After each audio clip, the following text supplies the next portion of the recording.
Hey YouTube, it's your favorite mega church cult survivor Leah Lauder, and I'm live on TikTok as well. Guys, I know it's been a while. I'm really sorry. I've been so unwell. This is why I look a mess. I've got one nail off. It's just been crazy. I'm gonna give you guys an update and then I'm gonna get into like the topic for today. I'm also live on TikTok, so welcome TikTok. Thanks for being here. So y'all, as you know, I live with chronic kidney disease and Addison's. Now, as you know, a bit before Christmas, I was really, really unwell. And I've been taking some time to just rest and be off.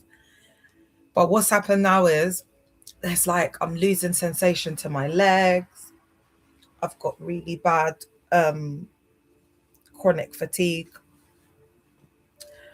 And it's just like a bit of a crisis at the moment. So if you guys don't see me on as much, it's going to be because of that, because I'm just trying to like take it easy and recover. But as you know, I can just lay here and I can just speak.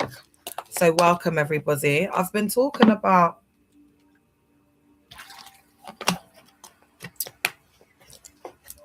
essay and eating out of the great bowl, mainly in these church cults, because as you know, I'm writing a book that's coming out in March 2026, and I'm just sharing some of the topics. As you know, this is a huge thing that goes on in the church cults, and to be honest, a lot of women have come forward detailing a lot of different essay and eating out of the great bowl.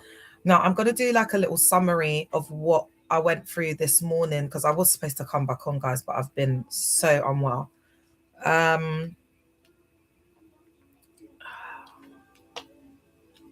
Sorry, one moment, guys. Let me just, okay, yeah. I know where we're coming from.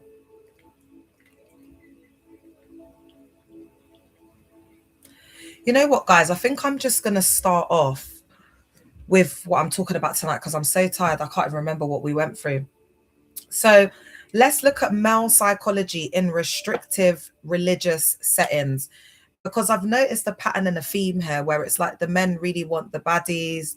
They want the so-called Jezebels. They want, you know what I mean? And they're married to like quite unfortunate looking women, and the marriages are arranged in there.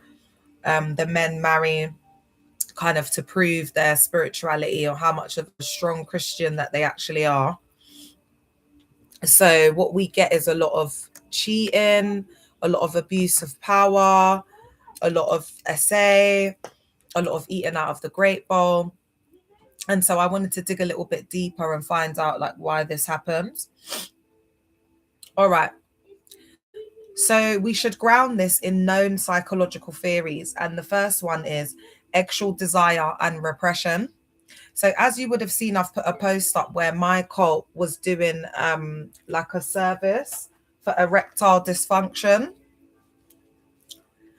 Now, I'm not being funny here. I know of a survivor that's come forward and basically said that her husband was taking Viagra.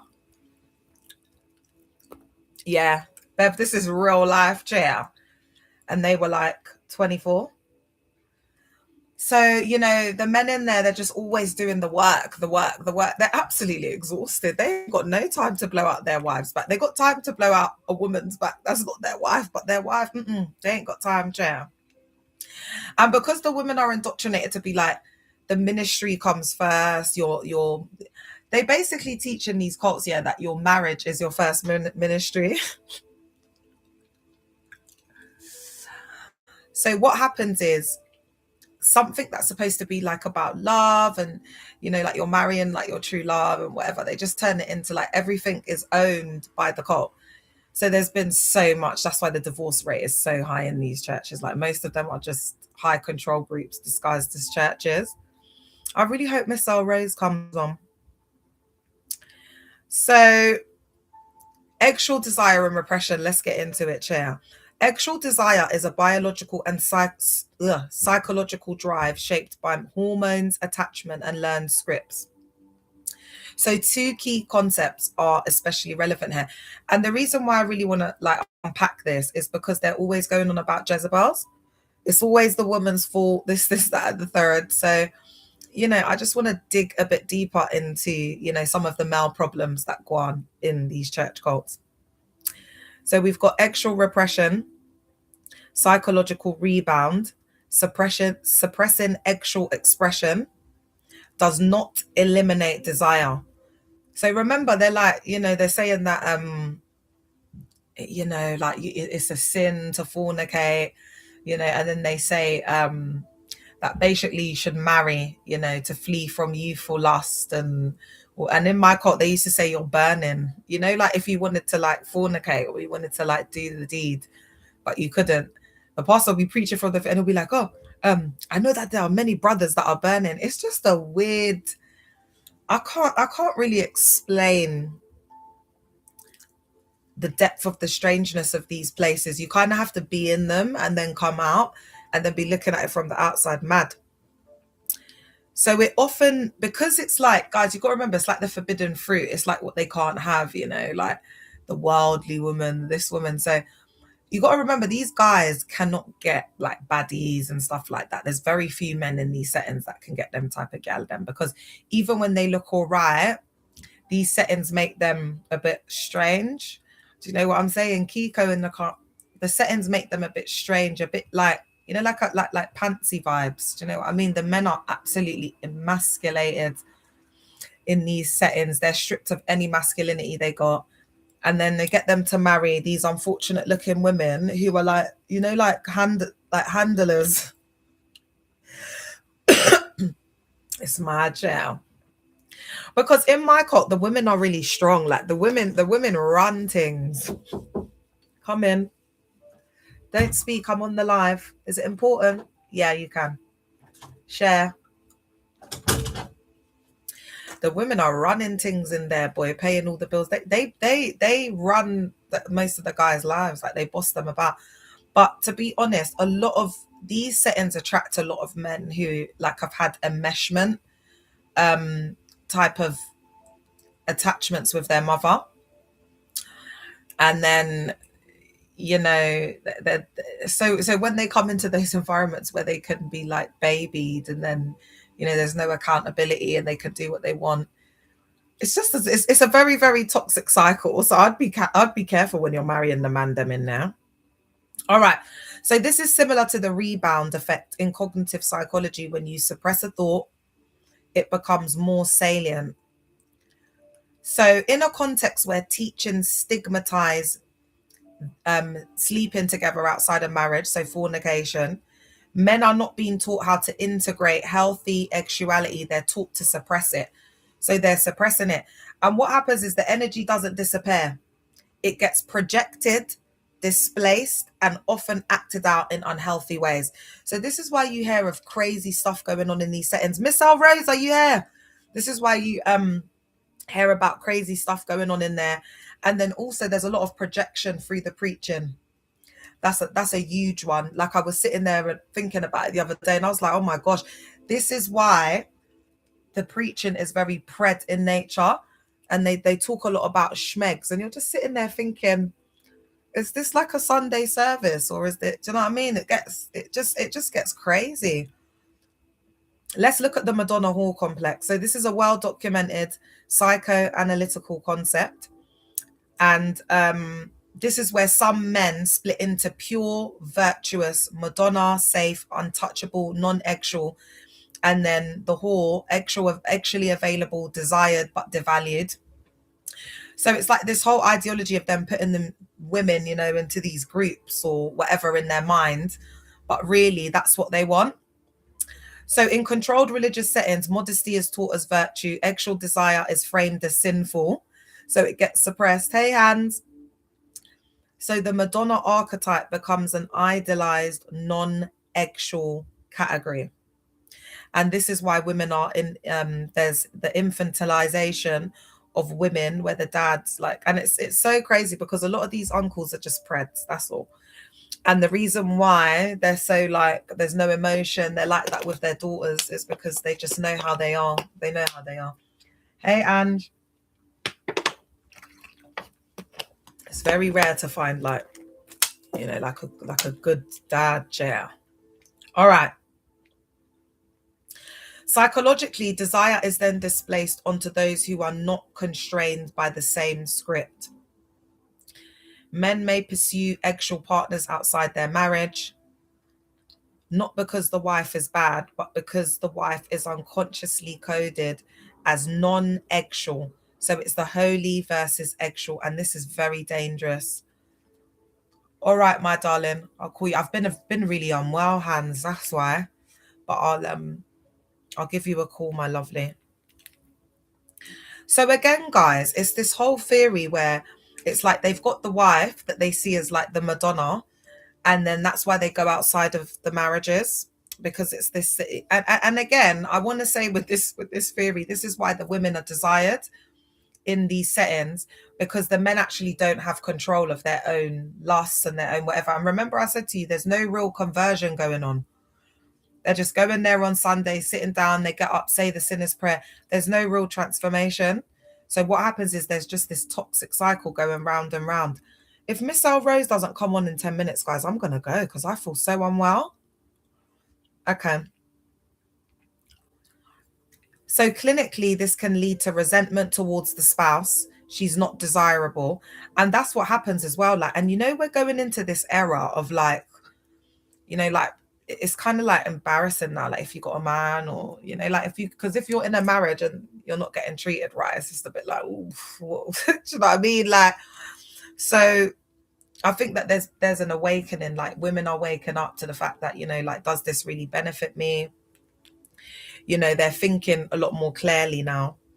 And I think what that leads to is the men resenting the wives even more. It's just a really, really toxic cycle. Thanks, Hans. It's a really, really, really toxic cycle. Because deep down inside, they desire the whore.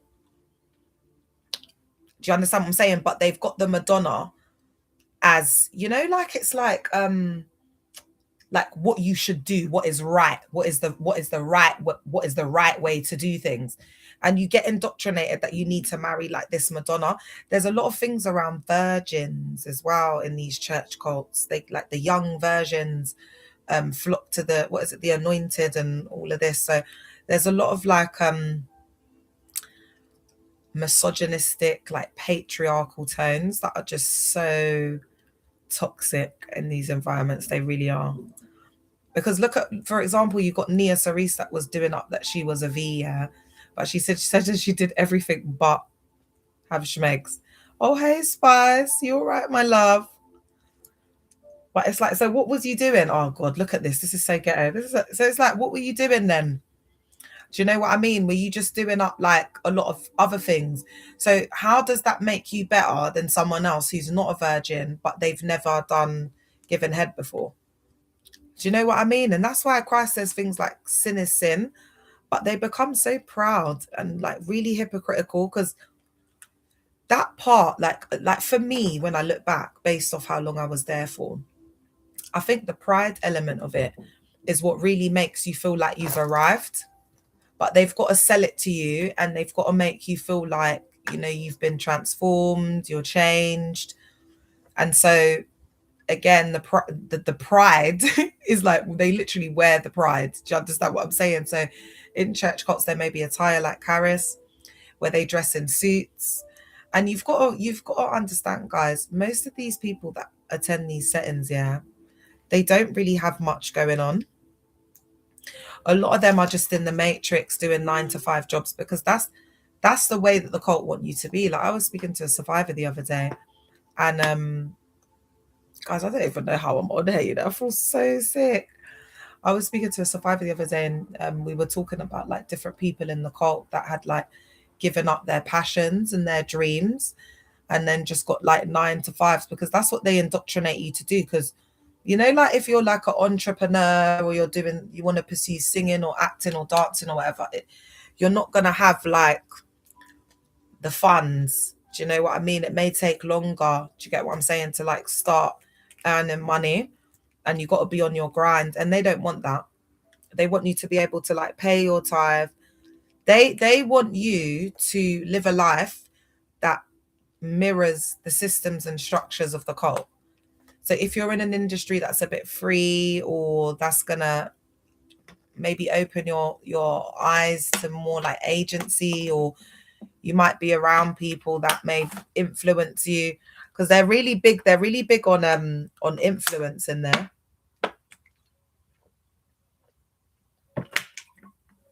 So they really do understand, you know, the psychology behind influence, because they do up a lot of negative influence, especially over the young people. All right, so, and then I want to say, these men who are actually frustrated, they're also angry.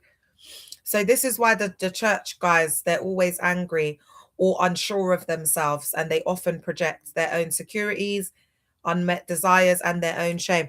So, you know, like when you hear the pastors preaching and they're talking about, like, you know, their type, and they didn't marry their type and whatever. Guys, I remember one time, yeah, there was this guy in my branch, yeah, and like basically he liked this girl, and the girl that he liked was half Lebanese and half Ghanaian. I'm not gonna lie, me and the girl look alike. They used to think that we were sisters back in the day, but she had body, like proper curvy, nice long hair. But she was it, I'm not gonna lie. And she used to do praise, and she taught me how to dance. Because she used to do the praise and worship, but like she was in the church cult, but she was so like, she was a 10 out of 10 in it. So eventually she got pregnant and whatnot. But anyway, one of the church man them wanted to marry her, yeah, and she told him no. And he was chasing this girl, running her down. And then one time he used to preach, you know, when they preach for the youth. So one time he's preaching, yeah, and he's like, I was telling the story about his wife and whatever. And compared to that girl, I'm not gonna lie, it's like, I've just got to keep it real. It's like she's a 2, and then the girl that he wanted to marry is a 10. Still is a 10 to this day. Yeah, and she's older than me. So anyway, long story short, he's preaching now, and he's like, God didn't give me the wife that I wanted. God gave me the wife that I needed. Oh my God, I couldn't believe it. When he said it, I was just in shock. Like, oh my God, like you've been chasing, let's say the girl's name's Sally. You've been chasing Sally for like years. And now, because Sally said no, and Sally said no because Sally was pregnant at the time. But he never knew that. Do you get it? And she went and bought like a guy in from outside, because the church man them, they can't get gal. They don't know how to chat to gal. Do you know what I mean? It's just the MESS. A lot of them are born in there. They're awkward. Do you know what I'm saying? They're not with it. They're not with the times. They don't know how to like interact with anyone outside of the self-sealing system. So they will just have this really aggressive like stature about them. But also, you know, when you're in survival, when you're broke, it's like, how are they supposed to, you know, be thinking about a gal and thinking about doing up relationship, and they're fighting for their lives in there. Ciao. Do you know what, guys? You're just gonna see me with my nail YouTube, because do you know what? I'm disabled and I'm bedridden right now. I can't even do my nails. It's so bad. All right. All right. So and then the men in there, they become very defensive. So this is a defense mechanism that they do up when they have absolutely no attraction to their wives. So this is an example. She doesn't satisfy me, often reflects, I haven't had the emotional actual experiences I need, but due to shame, it's externalized. So this is why the guys will come, you know, to church and be like, oh, you want to marry Coca-Cola bottle, but the shape will not put food on the table. But it's like, babe, why are you talking about this? Like, who cares? Just because there's so much projection. Like, they're trying to convince themselves that they've made the right decision. That's why these men, they can't preach anything else. It's so crazy, guys. I'm telling you, yeah. If you're young and litty, just stay away. Just stay away. Just stay away from these cult churches, yeah. Because when I tell you, and you know what I see a lot of is like young baddie gal them coming into the church cult, and then it's like, because the men don't get a chance to like get a baddie ever in life. Like when the baddie comes in there now, they just can't believe their luck, and then they just start sleeping with all the girls in the church cult, because the girls are vulnerable. They would never give those guys a chance, and then before you know it, because you see these self-sealing systems, yeah, it's like being in Big Brother. because you're not, it's not like you're in there from Monday to Sunday, and you're like, you're there from like morning until the next day. Like, you're spending a lot of time together. And then the way that the pastors will be preaching is like they're indoctrinating you to want to marry poverty. Oh, hey babes, I'm so unwell, oh look, is that my A? And ladies, I want to let you know, listen, I'll tell you the truth here. The reason why there's so many divorces is because a lot of people marry young when they're not financially stable, because, oh, hi, my love, we need to catch up in it. Love you. It's like they're not stable with their finances. They're not stable emotionally. There's like absolutely no stability. And then they get married, and then like further down the line, they're still, and you got to understand as well, like the main reason for divorces is finances. Do you understand what I'm saying to you? And these, like the men, they're just dusties. Do you know what I mean? So that's why they've married the woman, because they want to sell true life. They don't really want to do much in there. From my experience, that's what I've mainly seen with the man them. And then the women just can't take it, and then they just end up divorcing, because they're not, the men can't lead. But what happens is, like, guys, I'm not gonna lie, the cult leaders are not masculine, and they're not true leaders. They're using like a lot of like manipulation, psychology. They're very insecure. A lot of the leaders are narcissists, and the men are exactly the same in there. They mirror the cult leader, because they take on the pseudo personality of the cult leader. So even if the guy comes in there and he's like all right, by the time he's in there for a couple of years, he's done out. They are soft and misogynistic too. Yeah, they're so feminine, innit? Hey, Miss CH. Hey, the man them in the like, now that you've come out and you're thinking, you're looking back in it, and you're thinking, oh my God, what was I doing? Because when I think about the one I was supposed to marry in there, oh my God. Nah, man. Thank you, my love. No, I would have been finished. I would have been absolutely finished. I'm not going to lie. So again, I think as well, what it is the men are like in the front facing positions, but in a church, it's predominantly women behind the scenes, all the leaders. The men, the male leaders in there are usually incompetent, and it's usually the women getting everything done. You'll see them on the go, doing this, doing that, doing this. But because of the patriarchy and the misogyny, they want more men. Hey, Eunice, they want more men to be the ones, preaching, doing this, doing that. So in reality, it's the women running things in there. They've got no backbone. Do you know what I mean? Because they're calling grown men daddy. And the cult leaders rebuking them, telling them to sit, embarrassing them in the preaching. Hey, Nance. It's an MESS in there. Do you know what I mean? I don't know how, guys. Well, I'm not going to lie, yeah. Guys, don't you think, though, when we first came out, we felt shame, like, oh my gosh, but now I feel ashamed of them. Ashamed for them, because Miss CHM, when you commented, I feel embarrassed for them. Yeah, I was busting up, because I was like, it's so true. I can relate to everything you're saying. Oh, hey, Miss B, welcome. You are part of the collective. Then we are all survivors there, babes. I swear down, yeah, I'm so unwell at the moment. You lot can see I'm pale, but I tell you something, I am on here like exposing it up. You know why though? Because I went on YouTube and Miss Elrose was like, Leah, where are you? So I've got to be on here at least for 40 minutes. Come on, you lot, let's do it. We're all most of us are dealing with a chronic health issue or disability because of what the church cult did to us. Can you imagine? But it's just human fecal matter in there, man. The guys the men, like, essentially, what they're getting us to do is marry guys who have no financial stability, that no emotional maturity. They come with like a whole load of like baggage and trauma. And you know what I'm finding? A lot of the men that are in these church cults, they've got mums with severe mental health. It's like a pattern that I'm seeing. They don't really have the dad involved, and then the mum's got severe mental health. And you know what? The wife just becomes a therapist, a second mother. Do you know what I mean? That's why the married people can't even come on here and chat, baby. So, do you know what I mean? You lot know you're in a living HEOR. They ain't happy, man. In there is fake it till you make it. That's why there's a lot of affairs going on. Hey, Carly. All right. So let's look at misalignment of real human desire versus ideal. Do you know what? I don't want to read this bit, guys. Let me get into the juicy stuff, because this is what I was talking about earlier. It was getting so good, chair, and then I had to go and call the GP. All right. Why outside women are treated like 304s. So this is a crucial insight. Psychologically, outsider women are dehumanized. They carry no spiritual status.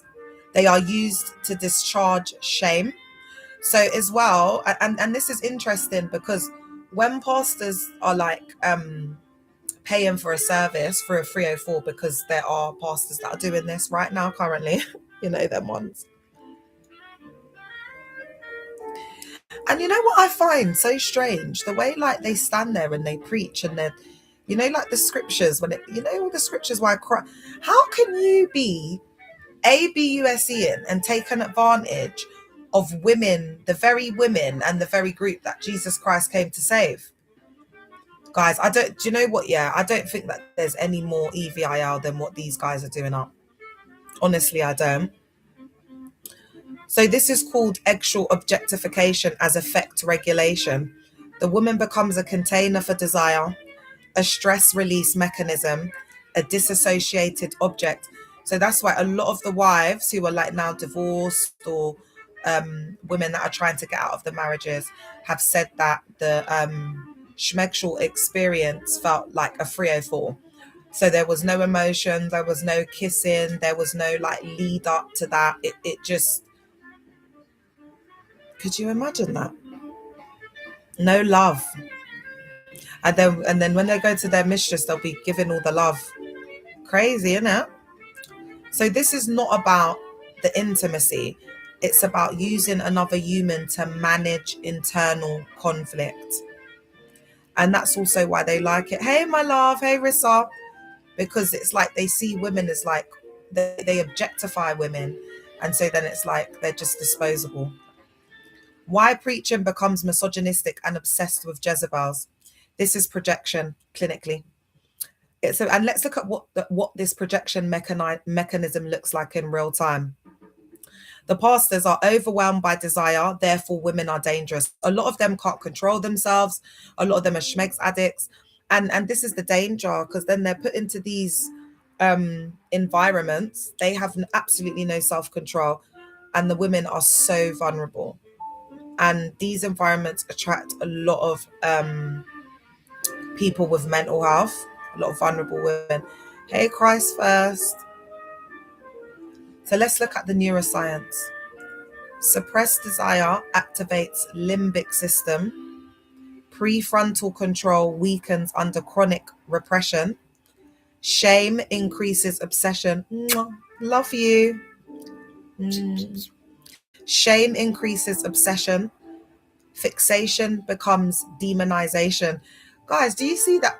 Guys, I'm going to tell you why a beautiful woman is always a threat to a man. Because a man can't control himself. And this is what I'm going to get into, the biology of it. Because the banana is going to do what it's going to do. Even if they act like they don't like the woman, their body will tell us, unfortunately. So where they've painted this picture that like the woman is the weaker vessel, it's so misogynistic. Because it's like, on what level? Do you know, how can we be the weaker vessel when without us you can't reproduce, baby? We are the portal to this realm. Are you like love? So this is why sermons fixate on women's bodies, obsess over modesty, eggshellize normal behavior, and frame women as temptation. And guys, I know, you know, I just want to say I can see what Breenie Lee's doing, but Breenie Lee is so triggering for me. I'm just waiting. I'm sitting back and waiting, because you lot know with me, I just wait for the right time. And when that time comes, I'm going to absolutely KO her. She's going to be finished. All right. They are externalizing their own dysregulated desire. So it's a dysregulated desire that they're trying to, guys, don't you think this is really great? Like getting into the mind of these preds and these schmegs addicts, because that's literally what they are in there. And the Jezebel thing, and like if anything happens between a man and a woman, it's automatically the woman's fault and all of that. It's just really, really dangerous, really, really dangerous rhetoric.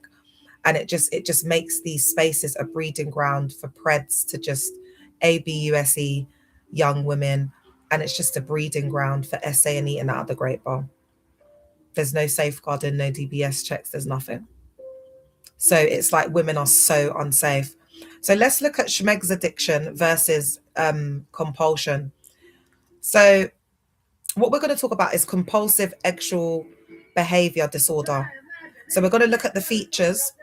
So there's escalation, secrecy, loss of control. Thanks for the follow. Shame cycles, risk taking, abuse of power, inability to stop despite consequences.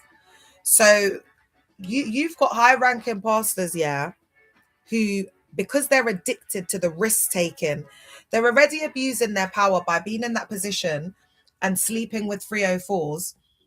And because if you're doing that, you just don't believe in a word that you're preaching about, then, do you? Because it just defeats the whole object. It's just you're just abusing women and taking advantage of vulnerable young women.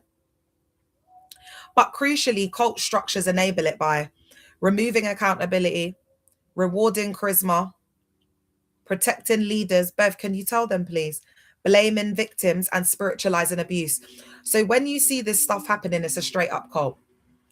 There's no, like, removing accountability. So it's like there's no external accountability. They're not, encouraging women to report to statutory services, to the police. It all happens internally.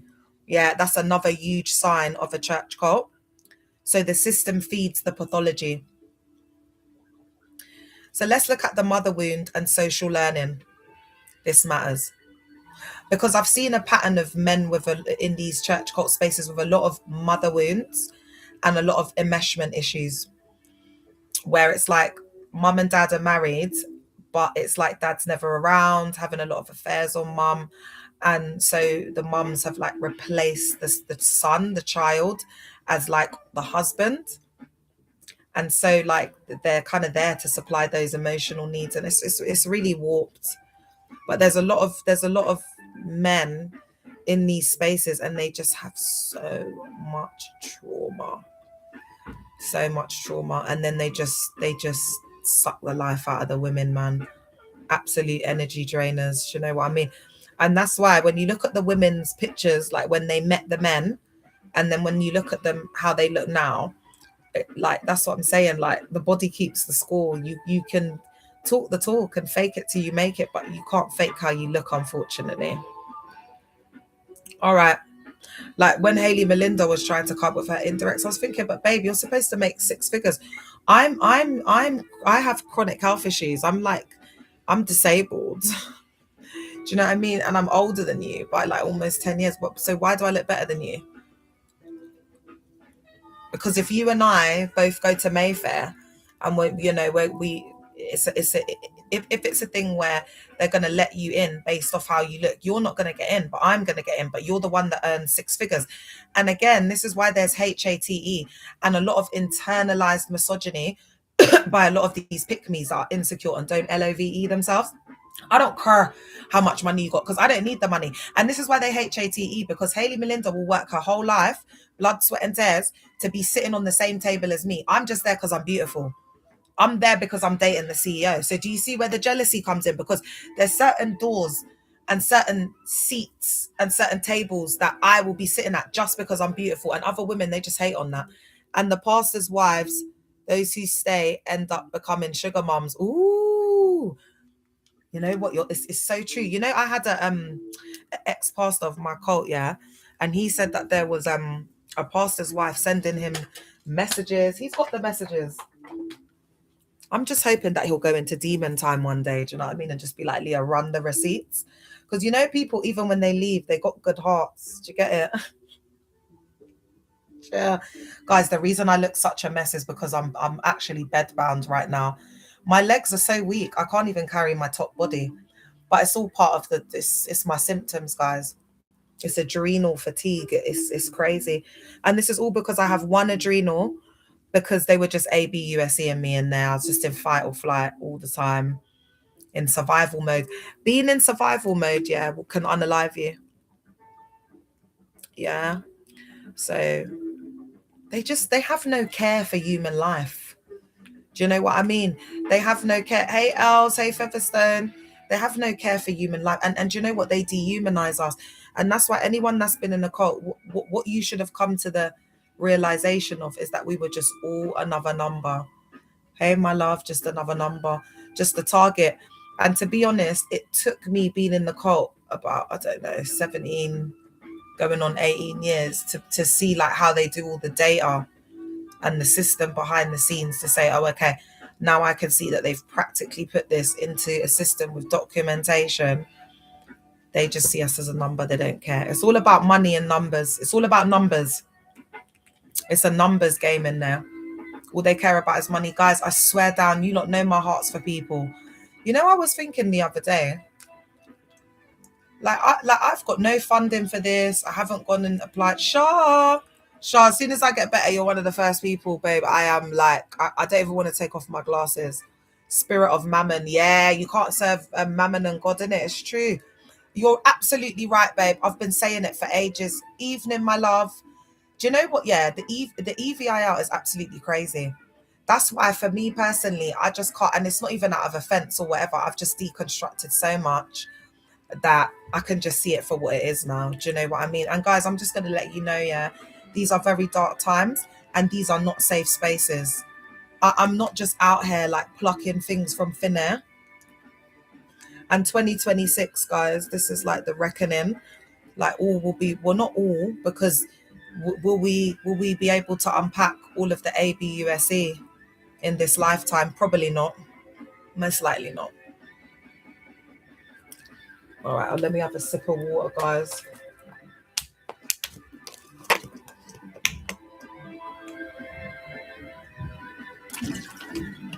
Hey, Becca. Are you all right? Hands, I'm really unwell at the moment, my lovely.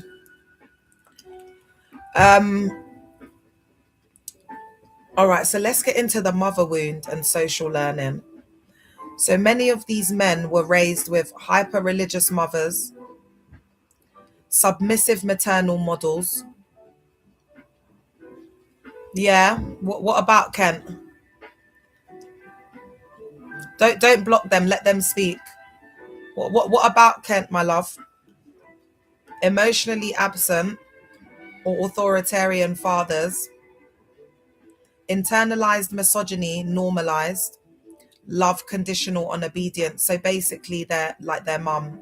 If you know you have a mum who was like who was or is a doormat, that's just walked all over her. A man hasn't been taught how to respect himself or other women. So unfortunately, this creates insecure attachment, entitlement without intimacy, contempt for weakness, and unresolved anger towards women, unfortunately. So this is why there's a lot of younger people from that, part of the world that begins with A. This is what they say in my call. He would say there's a country, it begins with D. Anyway, I digress. So later, women are controlled, not loved. They're controlled. They just control each other. That's all these, like most of the aunties and uncles that are in relationships, it's all about control. That's why they won't leave each other. They don't want to be with each other. They're not compatible. It's the relationship's toxic. They're messing up the kids. But it's like they want to control each other. It's weird. Submission is expected, not earned. So again, this is why you'll see with certain cultures that they'll marry the woman of their culture because she's going to be submissive. She's going to be brought up to basically be a slave. And optics. Give me a little bit more, my love. So Schmegs becomes domination, not connection. This is intergenerational trauma reenacted through religion. So do you see how the cycle just keeps being perpetuated? Do you know what I mean? Because it's just the same patterns over and over again. They care about public perceptions. Ooh, yeah. It's all about reputation. Everything, when it comes to that part of the world, everything is about reputation. And to be honest, I think that's what's destroyed us as a BLK people from that part of the world. because there's no realness. Everything is fake. Oh, I don't like you, but I'm going to smile in your face. And, we are just all here being fake. And then the wives are going through HELL, being ABUSED'd a lot of the time. A lot of the time, these women, yeah, they've been through DV, psychological ABUSE. Everything is for image. Yeah, the church aren't easy. That's what it is, guys. Guys, I was married for almost 10 years. It's HELL. I'm just going to say to all of my young queens, if you're not married and you're like, I don't know, in your 20s, going into your 30s, you should say congratulations, because it's absolute HELL. They've been lying. They've been lying. They've been telling lies this whole time. I'm really angry with the older generation that they didn't tell us the truth, man. They're just in denial. They're in denial, chair. I'm not trying to put you lot off, but I'm just trying to tell you the truth. If you're going to do it, yeah, I don't know, though. I wouldn't advise it. But if you are going to do it, guys, just make sure it's a good one. And I wasn't sure if the pastor was or wasn't aware his leadership were witches. Yeah. Girl, babe, they don't see it. But, babe, they're the warlocks. They're the warlocks, my love. They're warlocks. They're warlocks. Trust me. And another thing is, and it's not all beautiful women, but a lot of beautiful women are like the kindest, because they don't need to be angry. They wake up in the morning, they're beautiful, they go to bed, there's no need to be angry, chair. Do you know what I mean? And so it's like these women have like really pure hearts a lot of the time. So the men think, oh, they're going to go with, someone that's maybe not as like unfortunate looking, or a girl that's a bit more plain Jane, because they think it's going to be cheaper, it's going to be eat, but it's not. It's more work. And that's why they end up cheating. The marriages don't work because the women are insecure. Do you know what I mean? And a lot of the time just irritating. A lot of the time they just irritate the man. And this is why they and it's just the truth. Like, guys, I'm not gonna lie here. There was a no, all right, let me just be real. Like when me and my ex-husband were at its worst, yeah, it was like even the breathing, it is you off, just the breathing. Just sitting there, like, when you got to hear them eating and stuff, like that's where majority of the married couples are. And a lot of these married couples, yeah, I swear down, yeah, if you ask them, that there's no romance. They're just trying so hard to act like there's romance. There's no romance, yeah. The only holidays they go on is with the kids. That's it. They don't go on no romantic holidays. They don't, because a holiday with kids is not. It's not a holiday, because you've got the kids in the hotel room. It's all about the kids' activity. You can't relax. You can't just like spend time like with the love of your life.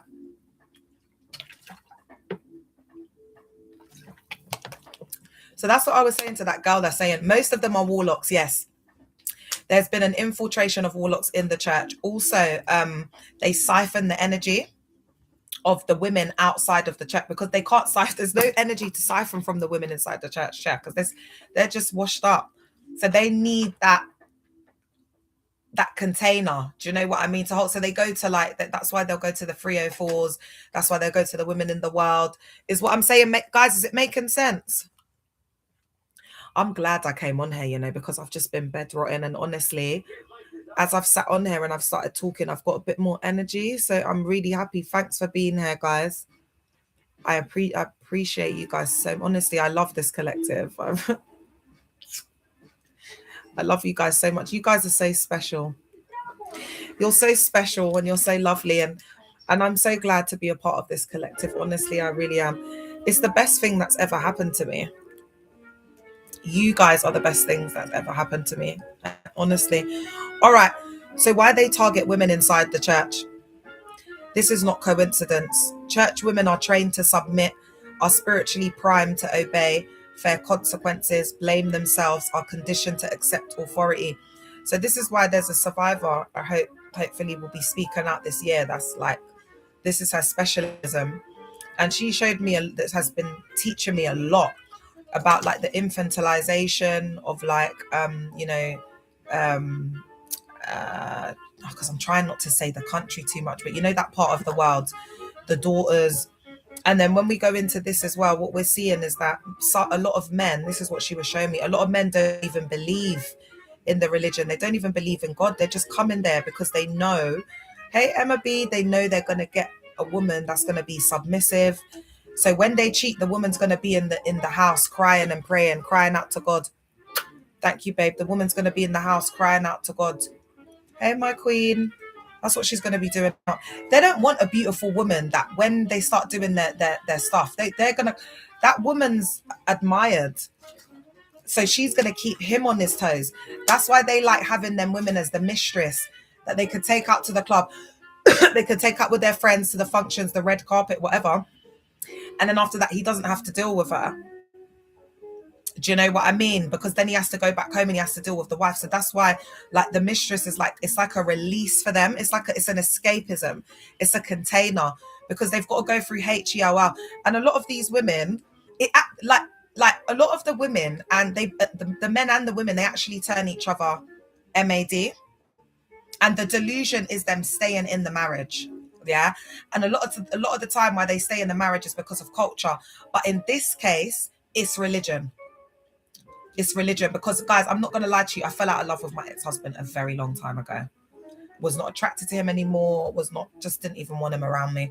And the reason I was staying with him, I started, because of the preaching, it's like I saw it as a sacrifice. I was seeing my marriage as this is my cross to carry. This type of rhetoric has got women unalived. I'm sure the gospel singer that from Nigeria, Osinachi, I'm sure that's how she was thinking when her husband was putting hands on her to the point where he unalived her in the end. So now, who's better off? Because the kids are orphans now. The dad's going to jail and they're gonna unalive him, and the mum's gone. And that's why, guys, when these things happen in these spaces, yeah, it's like so shocking because it's like, oh my God, like, how, what? It's more shocking than the world. Yep, she kept saying divorce is a sin and that he would change. Oh my God, yeah, that's what I believed. I believed that divorce was a sin. I believed I would go to HEOR. I believed that I made a covenant with God. I believed I had made a covenant with God before God and man, and that it was a binding covenant. That is until the day we unalive. And that's why I do not believe, ladies, anyway, it's absolutely fine. It's absolutely, I mean, do what the hell you want. Do you know what I mean? And I'm not trying to wish no badness on no one, or I don't have that power anyway. But my point is, actually, if you're EVIR, I do have that power.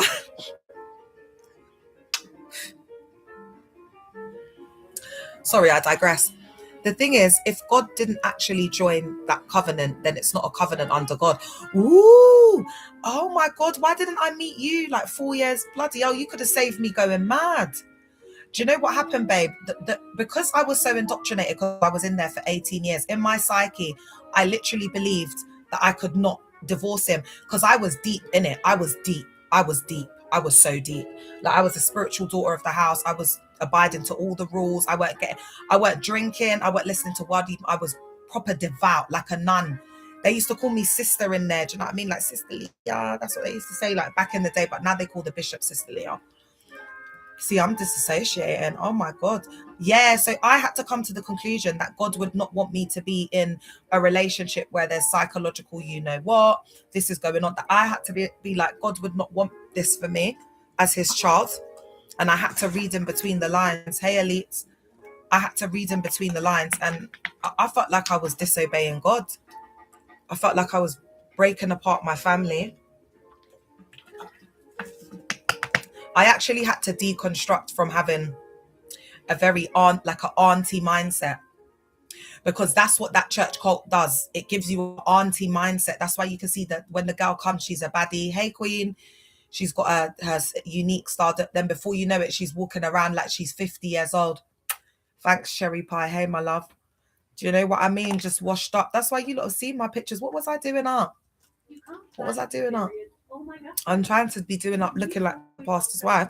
So now I'm dressed like a middle-aged woman in M&S, red ticket sale. Oh my God, I can't believe it. Like, when I think back to those times, I just think to myself, wow, I just had no identity. Does anyone know about the Kent videos? What about the Kent videos, bruv? Have you got something to tell me? Are you a 304? Has he been blowing out your back? Why are you asking? Why do you want to know? Do you know what I mean? Because I'm going to start asking you some questions. Why are you asking about Kent? And I just want to let Bishop Richard know, if any, because I'm sure that there's a spy watching. Just let Bishop Richard know that I know what you lot are trying to do by putting out pictures of Kent. This is this, that, and the third. I'm not letting you lot know what the right hand is doing and the left hand. You get me? I'm not care.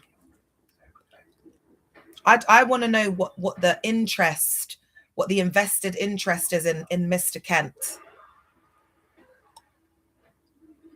So this creates the perfect grooming conditions because the women are just the women are just sorry guys, I do have to take a minute with this because for me the most traumatic part of this whole journey was the marriage. I'm not even gonna lie. And to this day, I'm stuck with this individual for life. I've got kids, you know what I mean? I've got to, for the sake of I love them kids so much. And it's just like, I've got to deal with this person for life now. This is the realness. Thank you, Emma. This is the realness. I'm just, because you know what? I don't want young, beautiful girls to like make my mistakes. And another thing is as well, I feel like there's been a lot of lies. So it's like women who are like in their late 20s or whatever, and they're not married, they're crying on their pillow. Baby, when you get married, that's when you're going to be crying. So suck it up, save them tears, go out and enjoy yourself, chair. Because when you got a whole man child to look after and you're picking up after him, it's long. Thanks for the follow, babe. It's long. And this is the problem. These women have never lived with a man before. Some of them have never had a boyfriend. Then they go from being in their dad's yard. This is what this survivor's been talking to me about.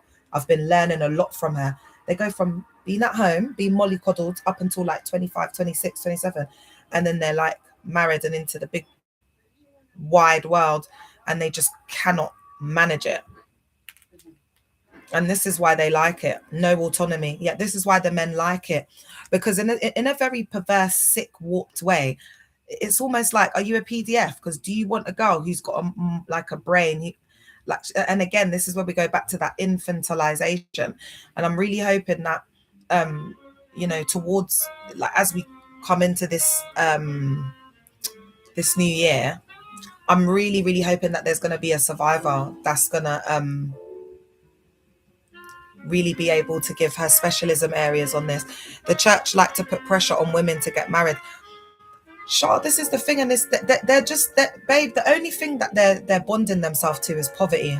That most of those rings are their but it's just binding of poverty, and that's all the rings are a reminder of. Majority of them married men don't even wear their rings.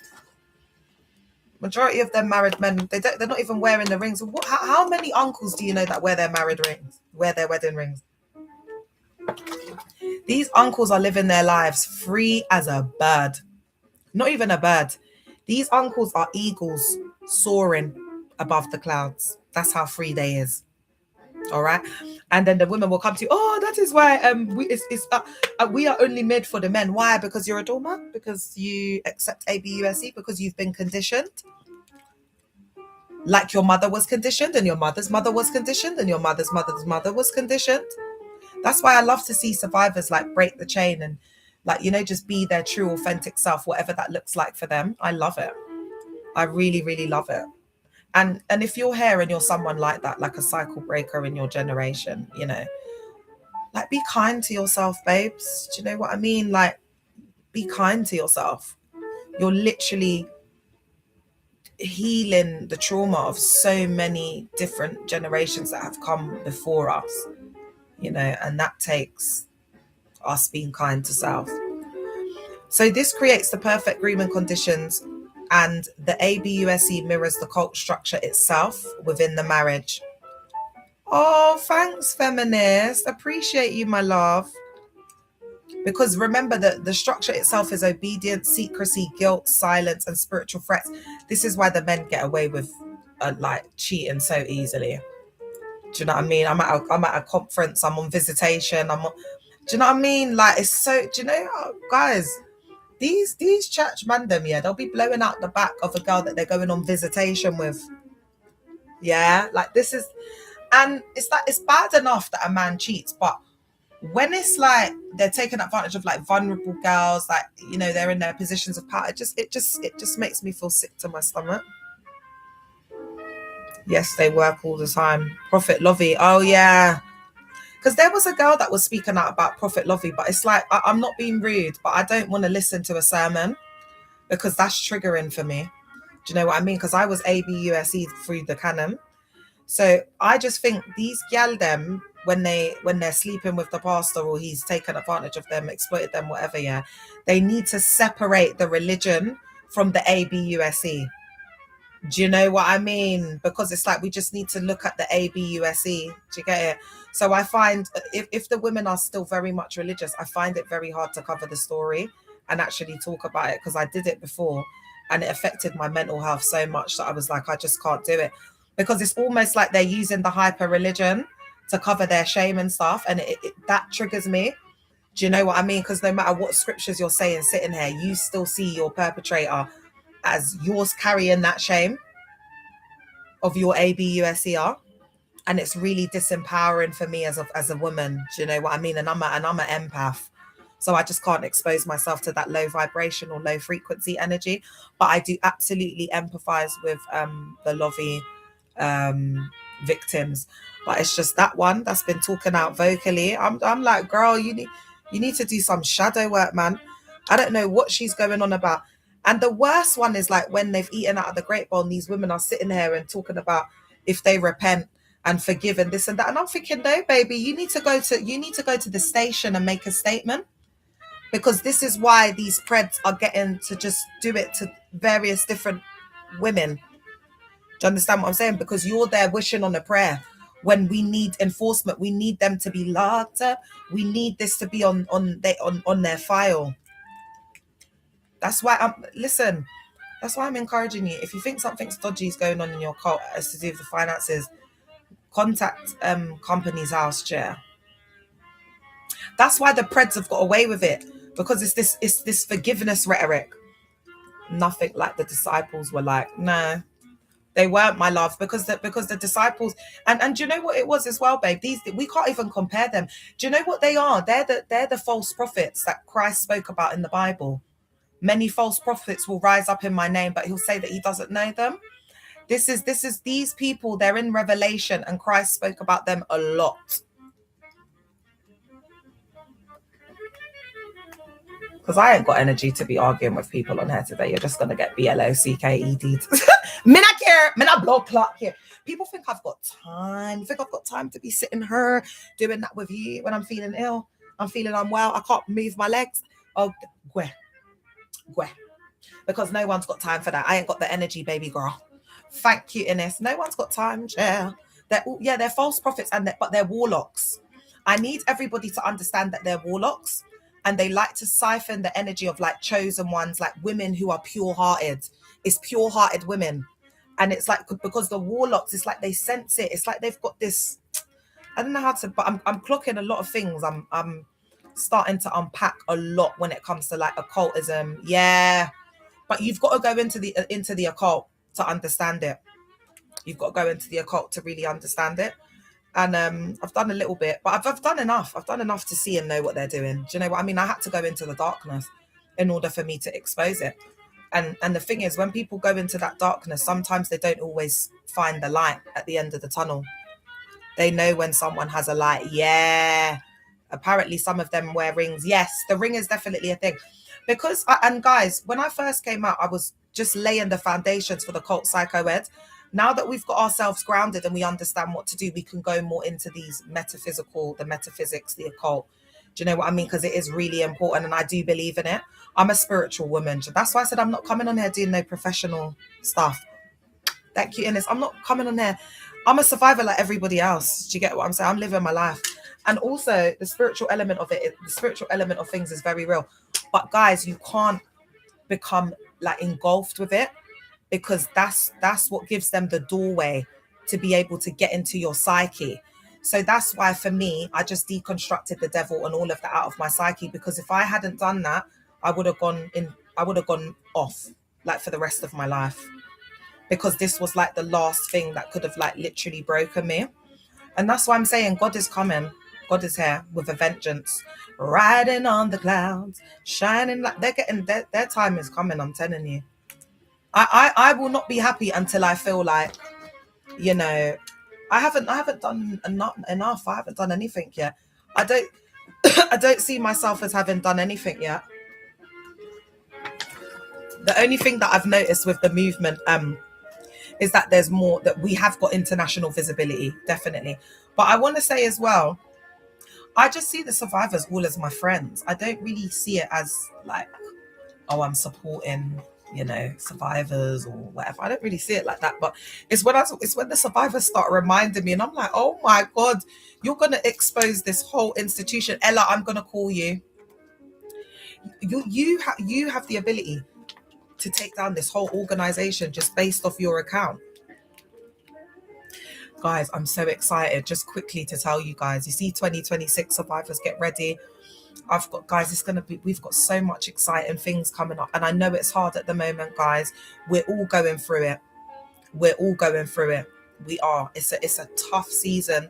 And I know but guys, also you need to remember, depending on what your belief systems are, I don't believe that the year starts until March. So up until March, there's going to be like that residue, of the former year. Because, they just made, time's a social construct, and the Gregorian calendar is it's just human fecal matter. Again, it's just misogynistic, power hungry men.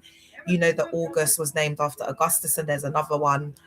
So guys, it's not, it doesn't even make sense, because what's October, like the 10th month, but it's supposed to be, it means octo, like 8 or something, or is it 10? I mean, I know.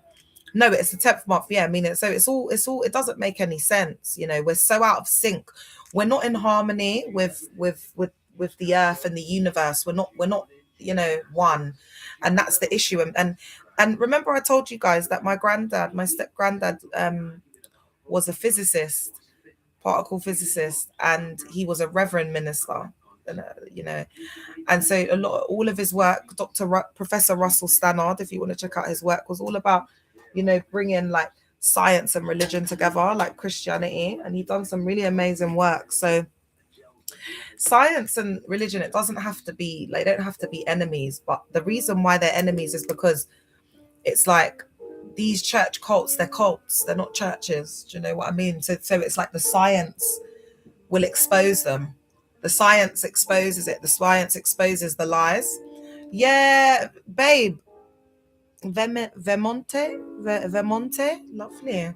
That's all it is, babe. That's why they demonize science and they demonize technology. That's what, because they're afraid of it. Because AI and whatever, they're like, oh, you don't need God now because you've got AI. It's like, babe, like AI can never replace God, because AI doesn't have all of the questions. I speak to AI on the daily, but there's a point when even when you just need to cry, crying is a form of prayer. Crying is there's no empathy. There's no inner standing. There's no inner standing and there's no understanding. There's just no standing whatsoever. And that's why it's making a shipwreck of people's faith. Oh, hi, inquisitive mind. Why don't some of the married mogs, hi, hon, why don't some of the married mogs wear their wedding rings? Yeah, no Holy Spirit. They ain't got nothing in there, man. Just quickly, I'm going to come on to your one, inquisitive. Because I'm a worship leader, yeah? Towards the end, when the pandemic came, when I was singing, I just didn't feel the presence of God. Like when I used to sing, I used to ask God, like the presence to be there when I sung. It was like towards the last couple of months before I just felt like the presence of God and that the Spirit of God had left that house. It had left that place.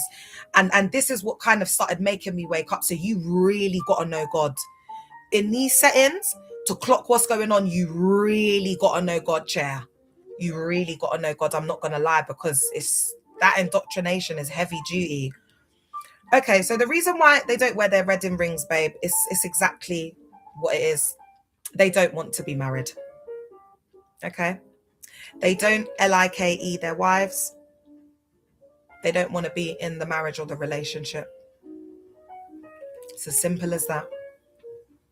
We're not going to sugarcoat it. Yeah, because my ex-husband never used to wear his wedding ring. And I even bought him a new one, like a pick-me, and he still didn't wear it. I'm ashamed. Do you know what I mean? So that's why I had to remember who I is outside in these streets. The women turn into servants and slaves. The women lose their identity completely. They just start to rot away. They start to disintegrate. All right. So Why this is systemic and it's not individual. These men are produced, enabled, protected, and replicated. And remember, the women are the number one enablers, the Breeny Lees and co. By a system that represses sexuality, glorifies male dominance, devalues women, dehumanizes women, over-actualizes women, objectifies women, spiritualizes power, punishes disclosure. This is why it keeps happening. And again, they just brush it under the rug, and then they transfer the pastors just to other countries where there's less safeguarding, and they just ABUSE the women. So it's usually just an image to the congregants, etc. Yeah. So what usually happens is, with, you know, the rich Nigerian uncles, like the men, they don't wear their wedding ring at all, and then when they have family functions, like say like it's I don't know, their dad's 60th, then they'll pull out the wedding ring, dust it off, and put it on. Thanks for the follow, mommy. If you're married and your husband's not wearing his wedding ring, he's cheating.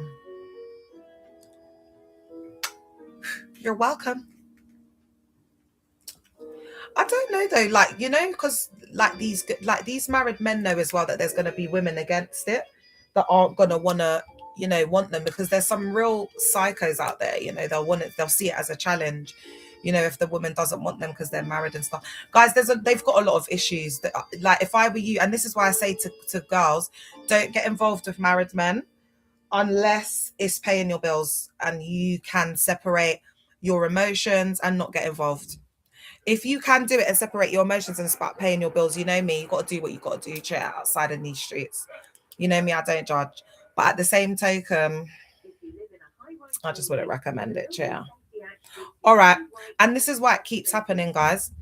I want to emphasize on the fact that these men are produced, they're cloned, they're enabled, they're protected, they're replicated, and they are seen as the prize. They put these men on the pedestal, and women are ABUSED, and there's never any accountability. Getting involved with a married man is so dangerous. Oh my God. That's why I would say, I'm not saying like don't get involved with a married man because I'm judging. I'm not saying that at all. I'm saying it in the way that for you, like for your mental health. Do you understand what I'm saying? Like for your mental health, because there's always a possibility that you could fall in love with the married man, and he's never going to leave his wife because that woman is an enabler, and he's going to have his cake and eat it too, no matter how much he loves you, no matter how much he likes you. He's got a woman there that's working, that's paying the bills, that's cooking, that's a slave, that will accept the cheating, because he's a man deep down inside. That's why I'm done with them. I've seen all I need to see, and it's not even offense, it's not whatever. It's just, you know, I wish them all the best. I feel I've done my bit for society when it comes to men, and I feel like I'm going to hand over the baton to the younger generation that are just don't really know what's what yet to deal with them, because I ain't got time for it. Sorry.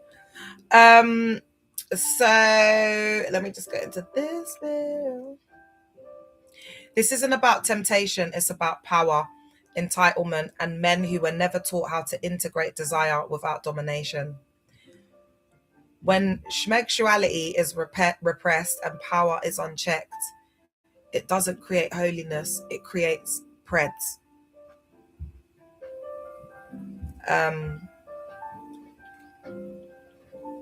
Okay, this is the part that I was talking about. These men would never have to. Oh, okay, yeah, let's look at this. I want to talk about the fact that these men,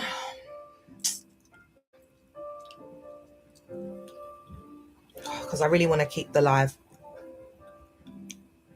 If it weren't for these institutions, these men would never get married. They would never get a woman in her right mind to marry them. Like that's the levels, guys. Yeah, I have seen women, because some of these mugs and whatever have just told the, like, given women to guys as a prize, like a almost like a reward, like, well done, I'm going to give you this wife, like, for you, well done. And it's like the woman doesn't like him, she's not attracted to him, she's not, but because the pastor said it. And this is why there's just so many lifeless marriages. Yeah, I would say be with someone for a long time before you think about getting married. You know what I mean? What is it with the uncles wanting younger women? Because I've just got to keep it real, babe. Younger women are more DUMB, naive, easier to control, manipulate, gaslight. Yeah, and an older woman will expect more and will know her worth. And it's just the easier, cheaper ride. I've got to keep it real, because you lot know I'm going to be 40 next year. When I first came out of the cult, I think I was in my, was I like mid-30s or something? And so, you know, like now I'm going to be 40, but I'm looking more like, you know, 30, 31. So back then, the uncles thought I was in my 20s. Do you understand? And that's why I was like a target. And they go for like the younger ones, because the younger ones haven't been through as much. So it's like the older women are more wise and more woke. And I'm not saying that because I'm older. I'm saying that because I am an older woman. I'm saying that because of the life lessons. Like, this is just wisdom. And that's why they demonize the older women and act like our worth goes when we get older. And there's this demonization for women to look youthful and young. It's the misogyny, it's the matrix we're in. So we need to start empowering ourselves. And absolutely dominance, absolutely, absolutely, absolutely. Complete, total control. Like, look at a good example is Kevin Gates and the woman that he's with now. And he was just, I don't even know what he was talking about, just a human fecal matter. And in the comments, they're like, that's why men like younger women. You're just going to put up with a lot more. And that is just the truth. Thank you for the follows. All right, so what part was I going to do out? Oh, okay, let's start it from here. Oh, actually, because that person said, yeah, his girlfriend is only 19. See what I'm talking about? What does a 19-year-old know in all truth? My daughter's 12 years old. That's 7 years older than my daughter. You think you're going to come and tell... You think a 19-year-old's going to come and tell me anything? No, baby girl. I've got a 12-year-old in my yard. What are you doing? They have nothing, honestly. They know nothing, honestly. Absolutely nothing. That's why they like marrying off the women young, before you clock. So by the time you clocked, it's like 10 years in, and you're like, oh my God, I'm 32 now, and I'm married a bum. So true. The men are often rebounds. Yeah, man. The men. It's all I'm gonna tell you is it's a hard life for them wives. Trust me, they are struggling, like in poverty. Like, imagine being like having a husband and you barely affording to rub 2 pennies together, and you're sitting there like, we're doing this together. What? All right. The neuroscience of power. Why empathy collapses. So power doesn't just change behavior, it changes the brain. It reduces empathic responses. I think I just spoke about this. Diminishes moral inhibition. Hey, Nance. When are you dropping your book? Hi, Asia, in March. I'm not going to release the date yet. I got more than the book coming, Chair. That's why usually when I'm feeling like this, I just keep going. But this time it's so bad. I've got to rest because I've got so much stuff coming this year that I'm just listening to my body, and I'm just kind of like surrendering because I've got so much. But it's in March, my love. I need to start finishing that book off, Chair. But I'm not adding too much more to it now. I'm just going to clean up what I've done to take the pressure off myself. All right. Eggshell repression does not create holiness. It creates obsession. Church cults don't teach schmegshell integration. They teach schmegshell suppression. Suppression does not eliminate desire. It intensifies it. So that's, you know, where I was saying, like, the baddies, and the baddies are already beautiful. They're ready, but the men become more thirstier. It's like it's hunger, man. It's like these men that guys, that's why I'd say stay away from married men as well, because they get in these marriages, they've got no emotions, there's no LOVE, there's no, do you know what I mean? So these men will get you in their web, Chair. Do you know what I mean? And they'll use you as their main form of supply.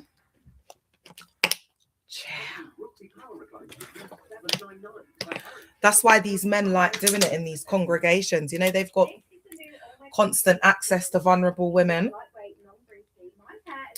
I'm not gonna lie, yeah.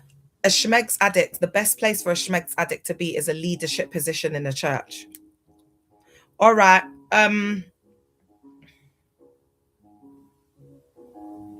Neurologically suppressed impulses activate the limbic system. Chronic shame weakens prefrontal regulation. So this is why they act like, this is why they'll be risking their position, their job, their life, bringing shame on their whole family. Like, do you know what I mean? Because it's just like, they're just schmegs addicts, allegedly. So church is actually for the, not the. Oh, it's their revenge on Jesus for what he did to the synagogues.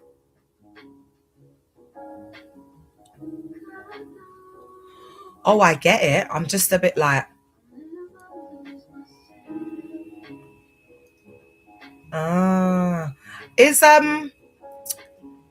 you know who you are? Are you on here, girl? Are you seeing what this guy said? Are you a male?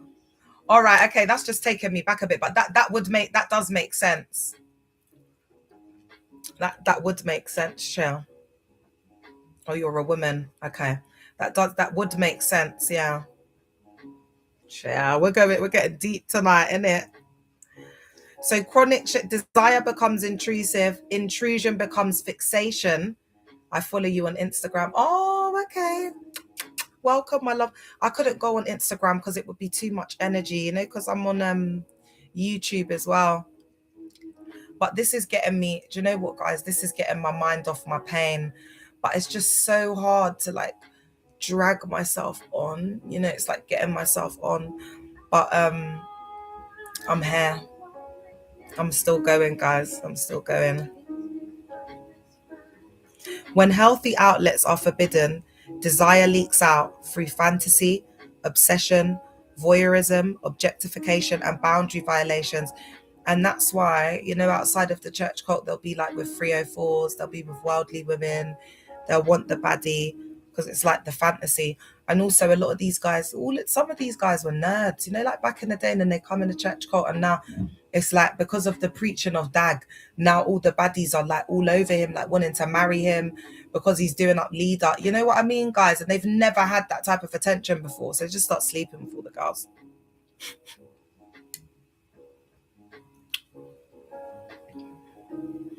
And eventually this turns into exploitation.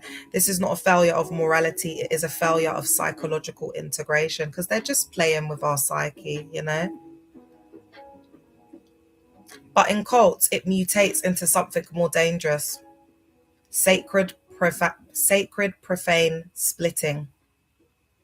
Women are divided into categories. Sacred women, wives, daughters in the faith or daughters of the house. Church women, modest women. Deschmegshalized, controlled, resented are the profane women, the outsiders, the worldly women, the schmegs workers, schmegshalized, objectified, disposable. The man does not relate to women, he relates to roles.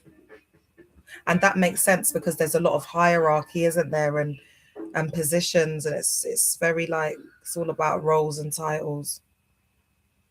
This is why wives are resented, church women are groomed, outsiders are used transactionally. And what I noticed is with these pastors that are having, like, they're the ones that aren't married yet or are divorced and that are having these dynamics of relationships with women outside of the church cults, they groom them to be like a schmegs worker. So they groom them in, like, you know, transactional love. Mad. They treat them like 304s, give them allowances. And if the women are not that way inclined, they groom them to be like that. Then positioned himself in the church. Did you say something before, Jill? Oh, I don't think it came in through. When you say younger women, do you mean only women who are in their 20s? Babe, you know some of these uncles are just PDFs, so we got to take it as far back as I'd say 15, 16, girl. Because there's some 15-year-olds that look older. Because the uncles do like young women. I only talk about the uncles, guys, because that was my type. That's what That was my bread and butter. You know what I mean? So, but ain't it strange how like proper uncles like with the bald head and the big bellies are my type, and these are like the dads, you know, like the so they would, you know, like a lot of the second geners, I'd actually be with their dad. Like that's the crazy thing. And when they talk to me about their dad, I'm like, oh my god, like I just get it. Do you know what I mean? Because I do love me an uncle though, so bad, chair. But that's so bad how they like treat their kids so bad. And even in some cases, these men have wives, do you know what I mean? And then they'll just be treating their girlfriends so good. It's crazy. All right. Oh God, my nail looks so bad. Oh, just it is what it is. I just want to let everybody know that I'm bedbound and in a crisis. That's why my nails are looking like this, chair. Why outside women are treated like 304s. When women are outside the cult system, they hold no spiritual leverage. They don't threaten the man's public image. They are not seen as human mirrors. So the man disassociates, objectifies, makes schmegs transactional, strips the woman of subjectivity. Psychologically, this is objectification as emotional regulation. I'm going to have to come off soon. I'm getting a headache. The woman becomes a stress release, a shame container, an ego regulator, a disposable object. This is not actuality, this is use. Oh, guys, I really wish I could stay on longer, but I've got to go. I'm so unwell. I did try to stay on for... So, Miss Rose, if you see this later, I'm going to try and come on tomorrow in the evening-ish. So, just bear that in mind, yeah? And I'll put a message under where you messaged me. Thank you so much, guys. Has it been interesting? I'm going to head off now. I'm absolutely, my head is like pounding. But guys, please send your positive intentions and your good prayers my way. If I'm feeling up to it tomorrow, I'll be back on. Hopefully, I want to see Miss L Rose. All right, guys, love y'all. Bye. Look at my little finger up here. I'm sorry. Bye, guys. Bye. I'm going to end it on TikTok first, and then I'll end it on YouTube. Thank you so much for coming on, guys. I hope it's been useful. If I wasn't feeling so unwell, I would have stayed longer, but I can't have the light on for long. So I love you guys. If I can't sleep tonight, I'll come back on. Love y'all. Bye.